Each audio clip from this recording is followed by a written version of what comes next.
So we're going to finish up this series this morning we've been in called Church and State. And as we've talked about, we are looking at these two topics that you are told to stay away from in conversation. So I know that Thanksgiving is coming up, so these are the two things that you probably don't want to talk about around the table, unless you want a food fight, possibly. We're talking about faith and politics.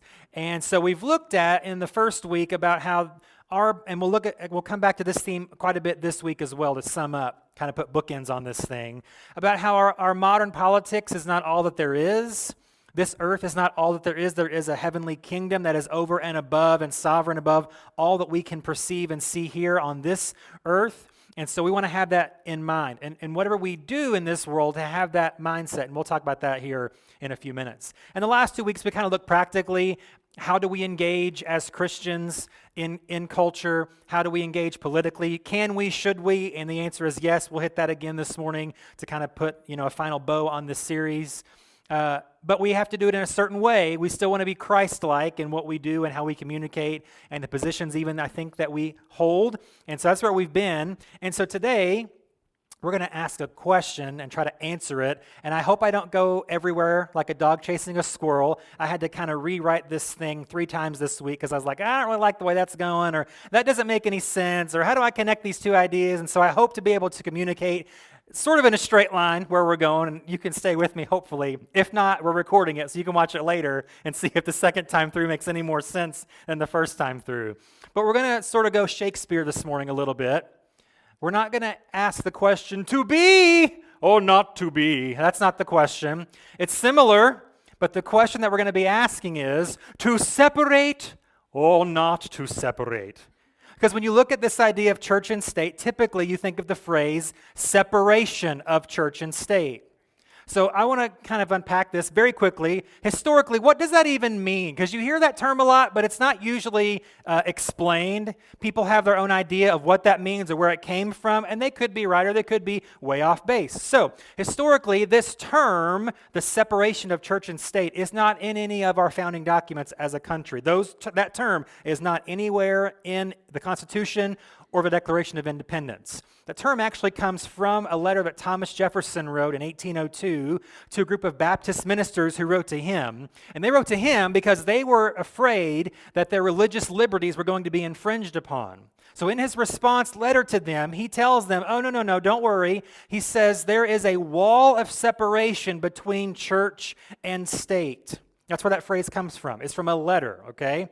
So that idea, that phrase, though, does come from one of our founding documents, the Constitution. It's actually in the First Amendment of the Constitution, right? So the actual separation is this, okay? It says, Congress shall make no law respecting an establishment of religion or prohibiting the free exercise thereof. So this separation of church and state is protecting the church from the state.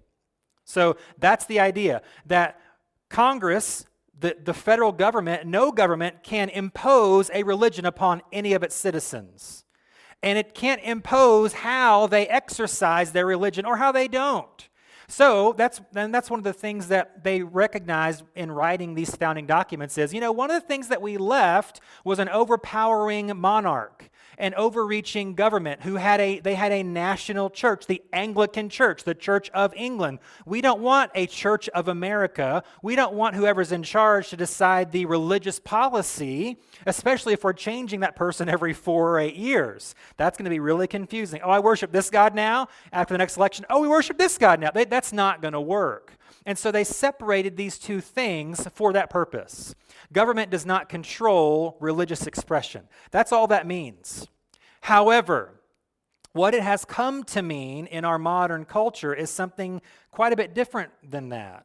What people really want when they talk about this separation of church and state is more than that. And that's what we're going to look at today. So what I want to start out with is some of the broad thoughts, one side and the other side of this separation.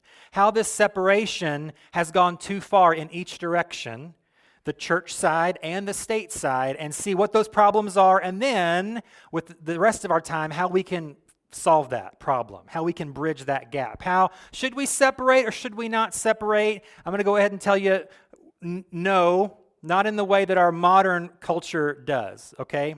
So here's the first part. Let's look at the separation in terms of the state, or in just strictly religion. Religion apart from faith, how that can go down a terrible road. And I'll just tell you, you watch on the news every day, okay? You see it all the time. And so this is an easy one, okay? But here's the main idea for this one. Human politics focuses on the physical and the here and now. Apart from religion, the state, apart from church, apart from faith, that's all it does. So that's not bad, but it certainly is limited. And that fact alone is what really brings a lot of division in our nation, in our modern culture, because politics and policies are now based on changing candidates, changing legislators, changing opinions, rather than on an unchanging set of religious or moral values. So that's the problem, that's the issue with modern human politics, is it changes all the time based on who's running for office or who's in office, rather than our values actually being on this bedrock of faith. When we separate church from state, this is what happens. And the real danger of this is that, and you probably know what I mean when I say this, the danger here is that religion, or that politics becomes religion. When we separate church and state to this degree and focus strictly on the state part, on the politics part, that becomes religious. It's mantras that we kind of chant. It's belief systems that we hold deeply, but again, they're on shaky ground. There's no foundation under which they can stand strong. And so I want to look at, and this may seem off in left field, but I'm going to try to connect the dots before we're done, okay? The main point of modern human politics is it focuses on this main word, justice.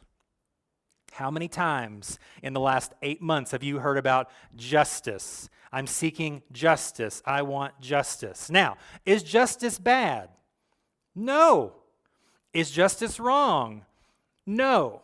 But again, let's go back to the point we just made. When we pull faith away from politics, okay, what happens is this word justice, like everything else, has so many different meanings to so many different people, and has so many different solutions to get there with so many different people.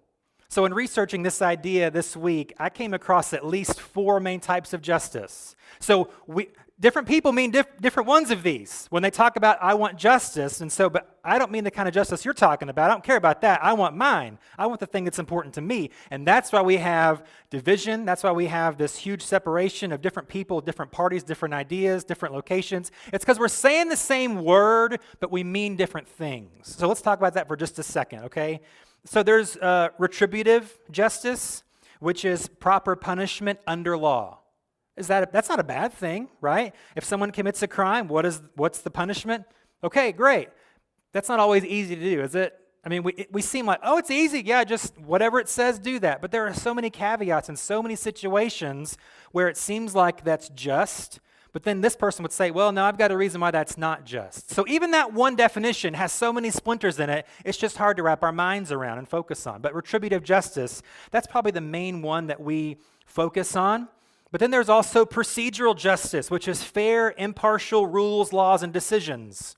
So this one almost should be before the other one. Before they're punished, we should make sure that the laws and the rules are fair and equal and impartial. But typically, after the law's been broken, it's too late for that one, right? Because it's already done. So if I change the law, do I change the sentence of breaking that law? Is that just? Maybe, maybe not. So again, even just with these 2 definitions that are similar, we can see how divided this can become, how political this word can become. Then there's restorative justice, which not only focuses on helping those that are hurt by an offender, but it focuses on helping the actual offender themselves. So an example of this would be, instead of saying, hey, if you break this drug offense, instead of going to jail, you're going to go to rehab instead. That's restorative justice. I'm trying to restore this person. Or instead of you being locked away forever, you're going to have to pay, but it's going to be community service. That sort of thing. It's restorative in nature. Or that, allowing even people who are locked away for a long time to still gain an education, to better themselves, even if they're never going to get out. That's restorative justice. And there's a lot of debate on if that's good or not good, or how far is too far, or what we should do about that. But 3 definitions, and we're already way all over the place, okay? And then the last one is distributive justice, which is a fair allocation of resources. So you could call this one economic justice. That's one that's kind of new to me, but I guess that's what this one is. It's distributive justice. And again, this one is very contentious as well. How do we distribute things evenly? Should we distribute things evenly? What is evenly? Should we tax the super wealthy? Should we raise the minimum wage? Should we expand government to provide more programs? I just said 3 things that if you say that to the wrong person the wrong way, like duck, because they're going to throw something at you. If you suggest one of these policies in a certain way, it's a nightmare. So again, justice sounds great, doesn't it? Oh, justice. But it's impossible. If you've not noticed how the news looks lately, it's impossible because everyone has their own definition of what justice is. And it might even fall somewhere in between some of these. And I like these 2, but not those 2. And this one's really important, but those 3 I don't care about. Like, that's not how this works. If we want justice, we have to define the term, and we can't. When you separate church from state completely, this is what you get. Everyone wants the same thing, but it's not the same thing. And I haven't even gotten into really what modern justice has become. Any Princess Bride fans in the house? Okay. So when I hear the word justice on the news, or I read it in an article or online or in a post, I think, you keep using that word. I do not think it means what you think it means. That's what I think when I hear justice anymore. Okay? Because I just described 4 typical historical views of justice. But people aren't even thinking of that in those terms anymore. Most of the time, I would say, at least some of the time. Half the time. Most of the time. Oh, it's most of the time. Okay. I had to do the math in my head. Most of the time. Because here's what justice has become. And I'm trying to not get too political here, but I'm just trying to make this point. This one word divides nations, and we are proof of that, okay? Because we're separating 2 things that ought not be completely separated, okay? So modern justice, here's what people are really saying. I want revenge. Now that's different. If you want that, say that, but don't code it under this, I want justice. Because what happens is our modern justice has become, well, I want to get them back plus some. Or I was wronged in this way, and I want to determine how I get justice. I don't care what the law says. I don't care what's on the books. I don't care what is correct or even or really fair, which is the definition of justice, right? I want what I want, how I want it, when I want it, as much as I want. There's no limit, and if I don't get what I want, it's not justice. If I don't get it to the degree that I want it or in the timing that I want it, then it's unjust.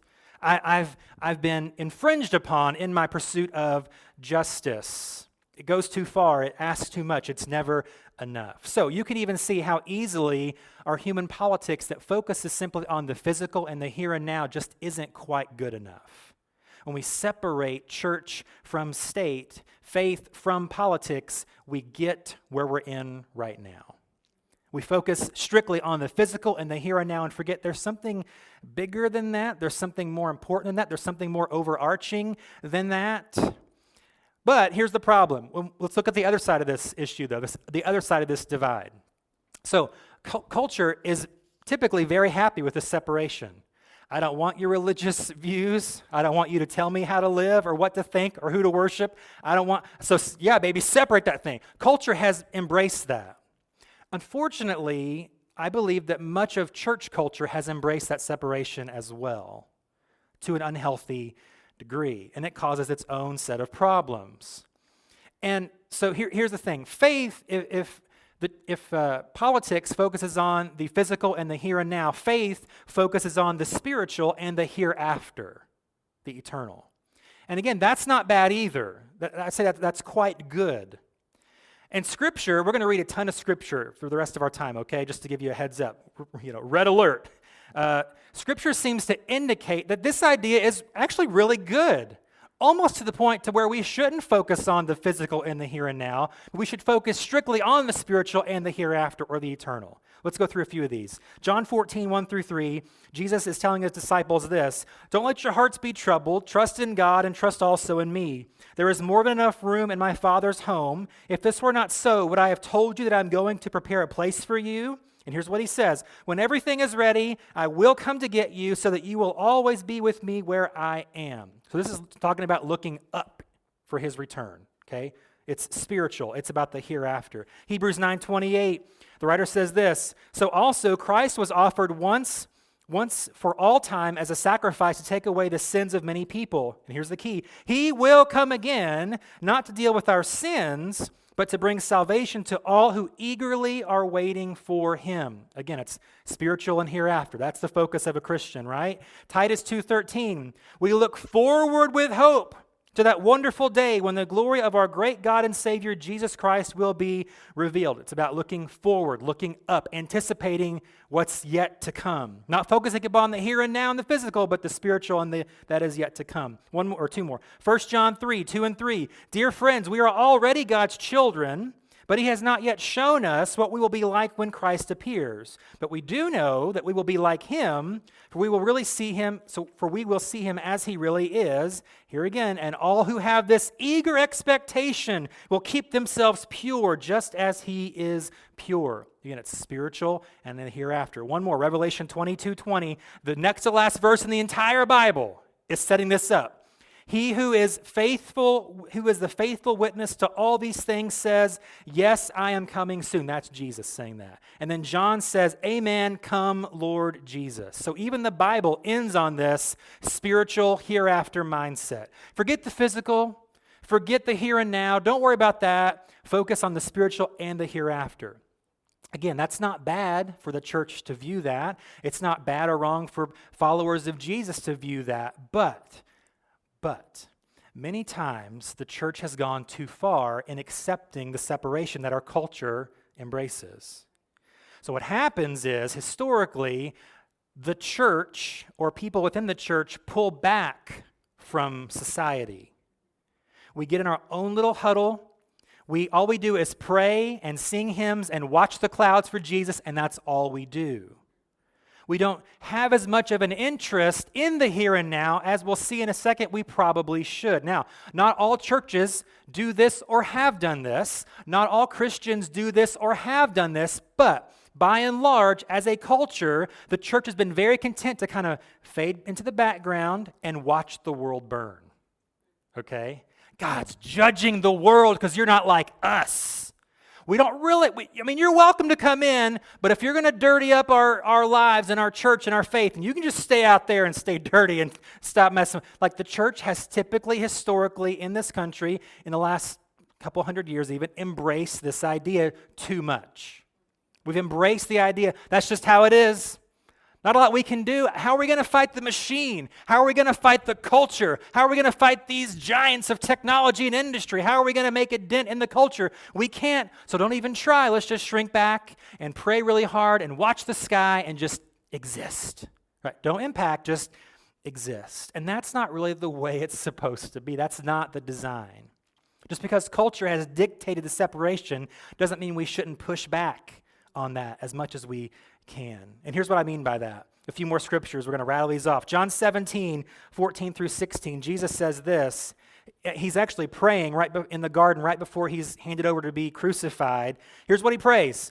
He says to God, "I have given them," that's his followers, that includes us, "your word, and the world has hated them because they are not of the world, just as I am not of the world." Here's what he says. "I do not ask that you take them out of the world, but that you keep them from the evil one.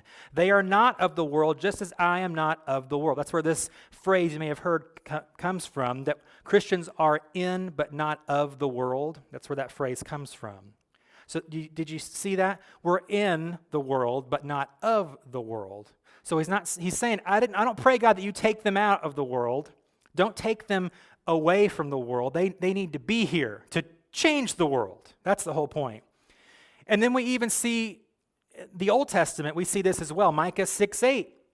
Prophet Micah says, "He has told you, O man, what is good, and what does the Lord require of you, but to do justice." Oh, wow, didn't we just define that word? There's a different definition that we'll get into in a second. To do justice, to love kindness, and to walk humbly with your God. So from the beginning, God's saying, hey, this is not just about spiritual stuff and eternal hereafter stuff. Yes, that's good. That should be maybe your primary focus, but not your only focus. We should be interested in the physical and the here and now as well at the same time. One more, James 1:27, the half-brother of Jesus says this, religion, so here, now there's no separation here, right? Religion that is pure and undefiled before God the Father is this, to visit orphans and widows in their affliction and to keep oneself unstained from the world. There's both here. I care for those in need physically here and now while maintaining a focus on my spiritual condition and the hereafter. This verse combines both of these. And it stands to reason if we believe in the gospel, which means good news, if I have good news, I should want to share that, right? If we have the greatest message ever in the history of the world, we shouldn't just keep it into our little exclusive club. Again, not saying that this church, or I'm not singling out any specific person or church here. I'm saying by and large, as a movement, the church has done a really poor job of this at different times. And I think even now there's this fear like, ooh, religious liberties, are they going to come down? Are we safe? Are we free? Are they really going to hold to the truths that are self-evident and all this kind of stuff? And there's some shaking in the boots here, but that doesn't mean that we retreat into the corner and hide and say, well, we're just going to watch the world burn, and just love Jesus on our way up. That's not the solution. So if that's not the solution, if the answer then is not to separate these, if that's not what we want, then what is the answer? How do we find this balance between caring about the physical and the here and now and the spiritual and the hereafter? How do we do that? Well, I believe it comes down to this one word. We've talked about it before, but we're going to look at it for a few minutes this morning, and that's this word shalom. Now, perhaps you're familiar with this word, or you would have an idea of what the definition or the meaning or heart behind this word is. Typically, we think this word shalom means peace, right? Shalom means peace. It's like hola means hello. And that is true, but there is a fuller, richer, deeper meaning than just, it's peace. Because you could say, yes, shalom on the earth, peace to the earth, right? But it's more than that. And so I want to look at that for just a couple minutes. Really, I think a true biblical definition, and I didn't want to take the time. There's actually one other Hebrew word and two Greek words that really flesh this out. But since I'm not talking for an hour and a half, I cut that part out, okay? Just trust me on this. We've talked about it before. If you're interested in that, we did a series on the Beatitudes. We're going to go through them this morning for a minute. And I do a whole sermon on that. So if you're interested, you can look it up.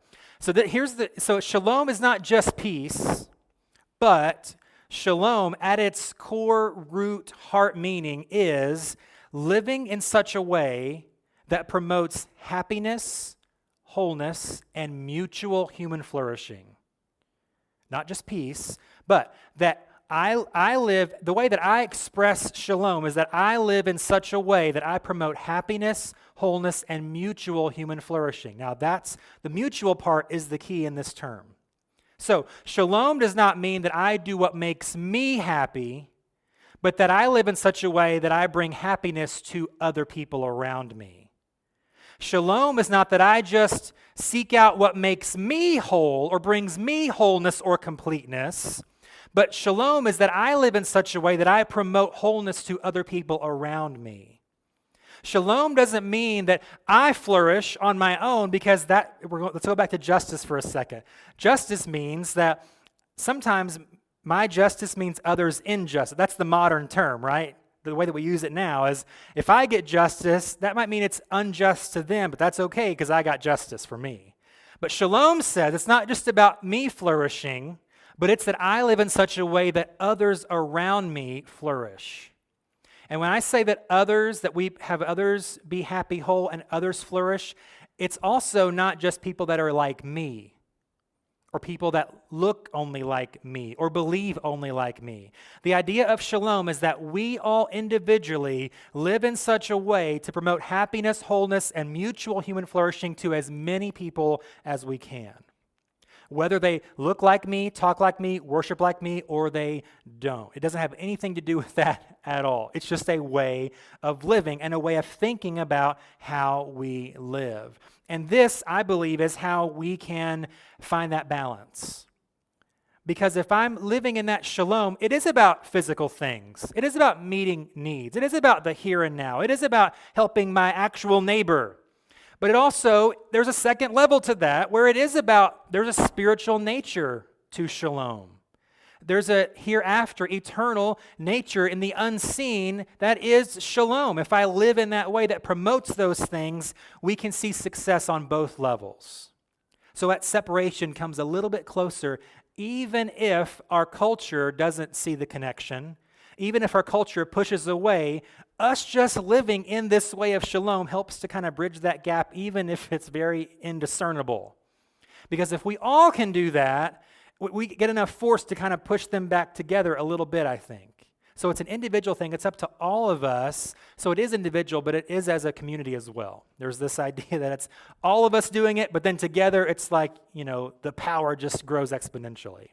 So I want to kind of, just for a few minutes here, as we kind of begin to wrap it up, is how would Jesus explain this in everyday terms and how we actually behave, how we treat our neighbor, how we act and react? So he did this teaching, as I mentioned, called the Beatitudes in Matthew 5. It's the opening part of the Sermon on the Mount. And he gives these quick one-line teachings about how we should think about the world or behave within the world. And he doesn't use the word shalom here. He actually uses another word in the Aramaic from the Hebrew that is the same idea. It's one of these 4 cluster words, okay? But they all go together. So he's using this word blessed, okay? If you know anything about the Beatitudes, Jesus says, blessed are the blank. So we're going to go through them here in just a minute. That's that idea of shalom. I am living in this shalom when I live this way. I'm promoting this way of shalom when I live this way and do these things. So I want a little bit of participation for a few minutes, okay? We're going to go through these sayings one by one for just a couple minutes, and we're going to, one at a time, and we're going to see, is Jesus talking about the physical, or is he talking about a spiritual aspect here, or is it both? So we're going to have a little bit of fun for just a couple minutes with kind of wrapping this thing up, getting practical on what this actually means. Matthew 5:3, so think about this. Is this statement, is it spiritual in nature, or is it physical? Okay. Jesus says, blessed are the poor in spirit, for theirs is the kingdom of heaven.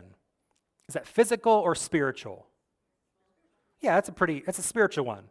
So the translation of this that I love, what's the poor in spirit? Really, the poor in spirit is someone who has an innate awareness of their need for God.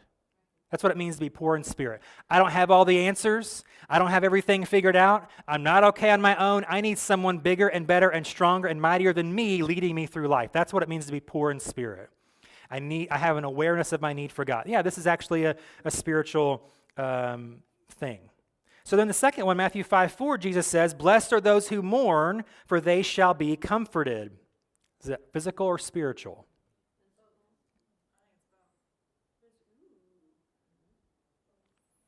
Yeah, I would think both too. Because we grieve here and now, right? We need comfort now, physically. I need that. There's something that I need that I'm lacking, that I've lost. I need comfort. We can find that here and now. However, the ultimate way to find comfort is in having this awareness of the hereafter, an awareness of the spiritual. So I can find some comfort, anyone apart from faith or in any faith, they can find some sort of temporary comfort from friends or family or whatever. But ultimately, true, lasting, ongoing comfort has to have that spiritual aspect in mind. So I would say, yeah, it's both. Matthew 5, verse 5, the next one, blessed are the meek, for they shall inherit the earth. Physical or spiritual? Ooh, we have a division. It could be both. I see that as more physical. So it says, inherit the earth. So here's the thing about meekness. People, and this is a, kind of a fun phrase, meekness is not weakness. It's strength under control. So we think, if you're meek, that's the backing up in the corner watching the world burn. That's weak. But that's not meekness. Meekness says, I can try to make change in the culture, here and now, and it says you'll inherit the earth. So I attribute this almost to how we approach things matters, right? If you're coming into the room, yeah, I know everything, and it's like, I'm shutting you off right away.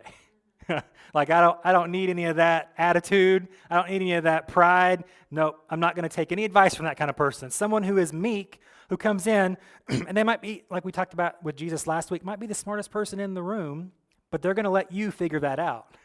That's the kind of person I need in my life. That's the kind of person I'm going to go to for advice or help or counsel.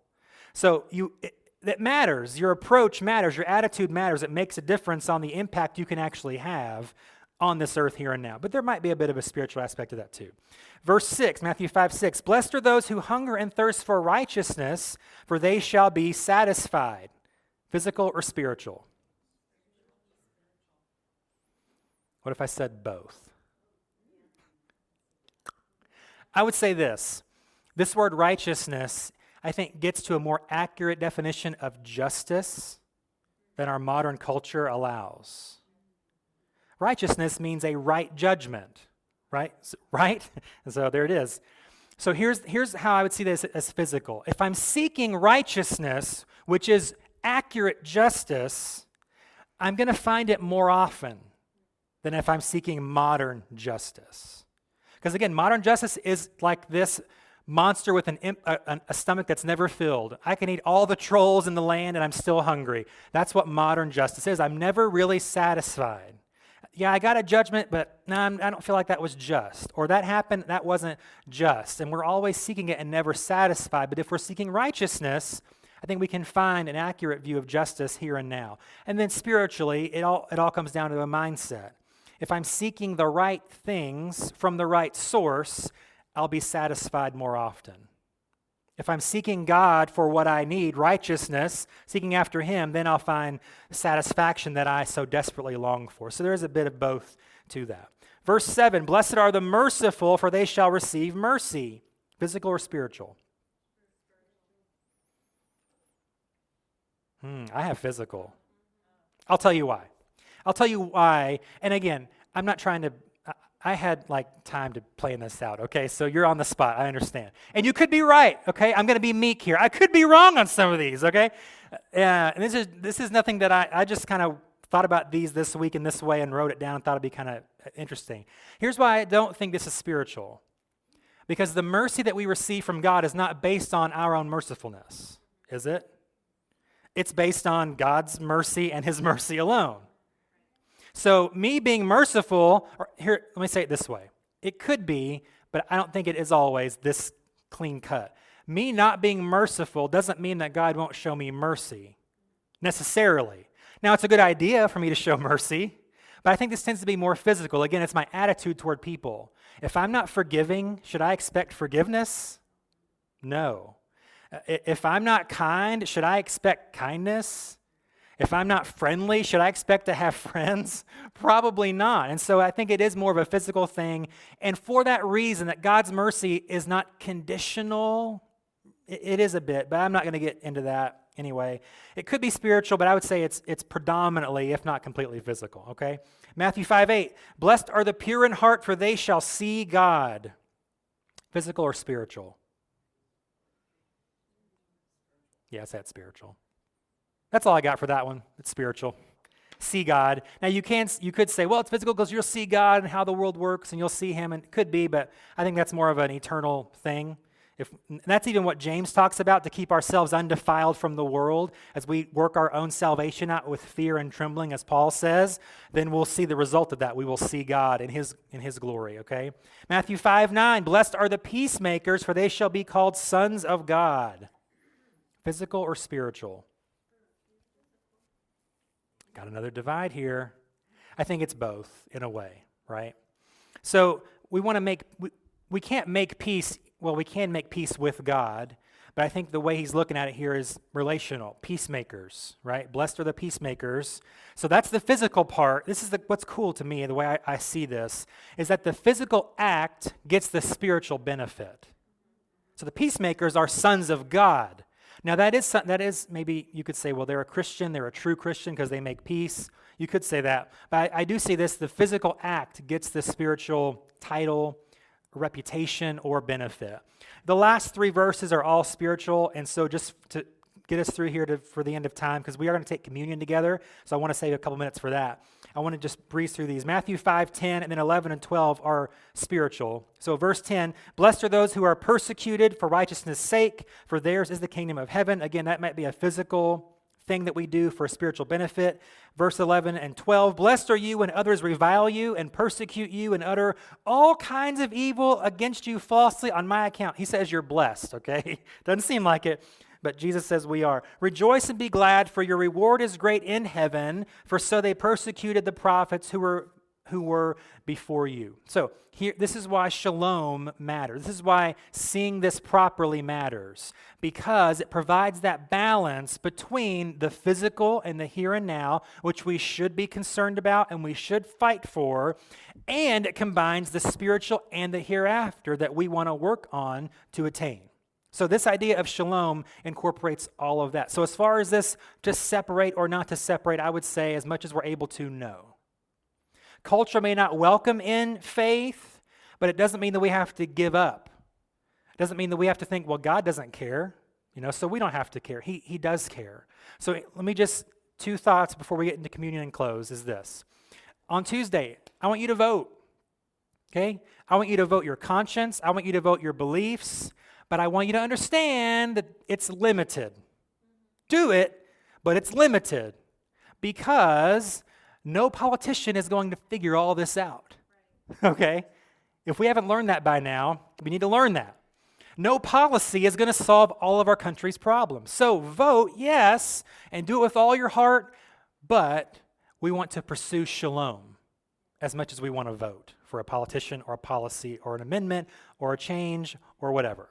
That's what's most important, and that does include that as well. So yes, vote, but understand it's limited, but this idea of shalom has reaching impact. I want you to engage in culture, right? With social issues. Don't hide from them. Don't be scared of them. Don't be frightened by, well, I'm in the minority of faith now. Maybe, but we still have to do something. We still have to engage. Don't pull back. Don't disengage. Don't give up. And even that's limited to a degree because your engagement might be ignored by most people. It might be unwelcomed by some people. It might be resisted and countered by people, but that's okay. It doesn't mean we pull back. It means we continue to push forward. Don't disengage, but instead engage, and all the while strive for shalom. Ultimately, strive for this way of living that promotes happiness to everyone, wholeness to everyone, and mutual human flourishing, both physically in the here and now and in the spiritual and in the hereafter. That is how we can bridge the gap, and I think that's how we get closer to the kind of world that we want to see, is living ourselves, each of us, in this shalom.